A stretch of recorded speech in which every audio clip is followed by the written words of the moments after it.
ఆంధ్ర యువగలం. ప్రజల మాటే మా నోట. రాజకీయాల్లో పాదయాత్రలు కొత్తేమీ కాదు. అయితే ప్రతిపక్షంలో ఉన్న పార్టీలకు పాదయాత్ర అనేది అధికారం తెచ్చిపెట్టిన ఒక జడపదార్థంగా మారింది. అందుకే ఇప్పుడు వైఎస్ జగన్మోహన్ రెడ్డి పాదయాత్ర చేసి మరోసారి వైసీపీని అధికారంలోకి తెచ్చేందుకు వ్యూహరచన చేస్తున్నారు. సరిగ్గా ఇటువంటి సమయంలోనే ఆయనకు తన సోదరి షర్మిల నుంచి ఒక షాకింగ్ న్యూస్ వచ్చింది. గతంలో షర్మిల పాదయాత్ర చేశారు.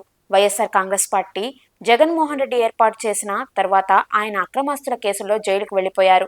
అయితే కొంతవరకు పాదయాత్ర చేసిన తరువాత జగన్మోహన్ రెడ్డి అరెస్ట్ జరిగింది.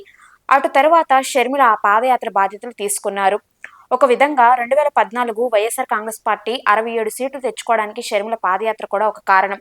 అయితే షర్మిల పాదయాత్రను స్ఫూర్తిగా తీసుకుని 2017 జగన్మోహన్ రెడ్డి పాదయాత్ర చేశారు. 2019 ఎన్నికల్లో అధికారంలోకి కూడా వచ్చారు.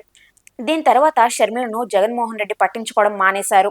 జగన్మోహన్ రెడ్డిని కేవలం కుటుంబ పరంగానే కాదు, రాజకీయ పరంగానూ షర్మిల విభేదిస్తూ వచ్చారు. ఇప్పటికీ విభేదిస్తున్నారు కూడా. ఎన్నికలు వైఎస్ఆర్ కాంగ్రెస్ పార్టీకి జీవన్మరణ సమస్యగా మారాయి. ఎట్టి పరిస్థితుల్లో ఆ పార్టీ అధికారంలోకి రావాలి, రాకపోతే చాలా ఇబ్బందికరం కూడా.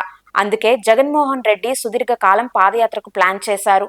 వచ్చే ఏడాది వైఎస్ఆర్ జయంతి రోజున పాదయాత్రను ప్రారంభించి 2029 ఎన్నికల ముందు ముగించాలని ప్రణాళిక చేశారు. కానీ ఇప్పుడు షర్మిల సైతం పాదయాత్ర చేసేందుకు సిద్ధపడుతున్నట్లు తెలుస్తుంది. సరిగ్గా జగన్మోహన్ రెడ్డి పాదయాత్ర చేసే సమయానికి తాను మొదలు పెట్టాలని షర్మిల భావిస్తున్నట్లు ఊహాగానాలు వినిపిస్తున్నాయి. ఇప్పటికే షర్మిల ద్వారా జగన్మోహన్ రెడ్డికి ఎంతలా పొలిటికల్ డ్యామేజ్ జరిగిందో తెలియంది కాదు. అందుకే షర్మిల పాదయాత్ర అంటేనే ఇప్పుడు జగన్మోహన్ రెడ్డి బెంబేలెత్తిపోతున్నారు. అయితే త్వరలో షర్మిల తన పాదయాత్ర షెడ్యూల్ ను ప్రకటించే అవకాశం ఉంది.